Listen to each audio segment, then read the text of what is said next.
Let's talk about our watercolor palettes. You need to get them wet before using them, which means you either need to use a spray bottle to get your paints wet, or you can use a wet paintbrush to get your paints wet. Sometimes I call this activating your colors. You also need to wash out your paintbrush before you're switching colors so they're not getting mixed all together. And then when you're done painting, please leave your watercolor palette open so that it can dry for the next class. Let's take a look at what these look like.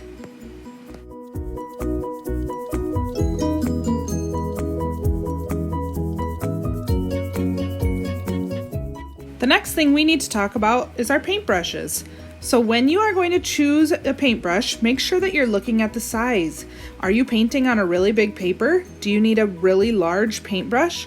Or are you painting little tiny details? Maybe you need to pick a few different sizes of paintbrushes. Secondly, make sure that you're being nice to your paintbrush and not grinding it into the paint or grinding it into your water cup. We want to make sure that all the bristles are having a good hair day. The next thing we want to talk about is making sure that we are washing out our paintbrush in between each color so they're not getting all mixed together. When we talk about color mixing, we'll talk about how to clean out your different paint colors. And the last thing we need to talk about when we're using brushes is to make sure that you're putting your dirty paintbrush in the table bucket when you're done painting. That way we know it's ready to be cleaned out.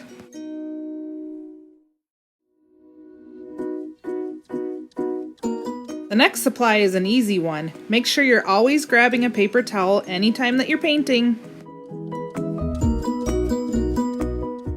Okay, let's talk about our spray bottles. First of all, we want to make sure that we're using them correctly and not spraying our neighbors. Otherwise, you're going to lose your privilege.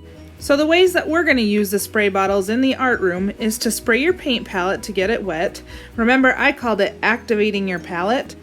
It will only take a couple sprays to activate your palette. The next thing you could use it for is to spray your paper. We're going to learn about a technique called wet on wet watercolor, where you get your paper wet first, and you could use your spray bottle for this. The last thing that we're going to use our spray bottle for is to spray down your table and wipe it with your paper towel when you're all finished painting so that our tables are nice and clean.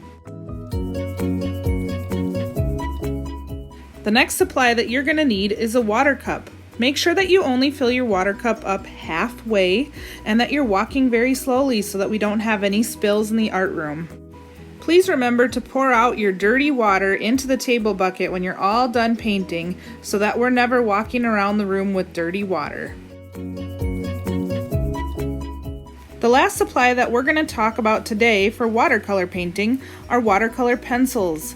These are also watercolor paints. They're different than regular colored pencils because they turn into paint when they get wet. So that means that you can draw something and then paint over top of it and it will turn into watercolor paint. The way to tell the difference between a watercolor colored pencil and a regular colored pencil is the label on the watercolor colored pencil. It actually shows a paintbrush and it says watercolored colored pencil. That's how you can tell the difference. A regular colored pencil will not change into paint if you get it wet. So make sure you're using the watercolor colored pencils when you're painting.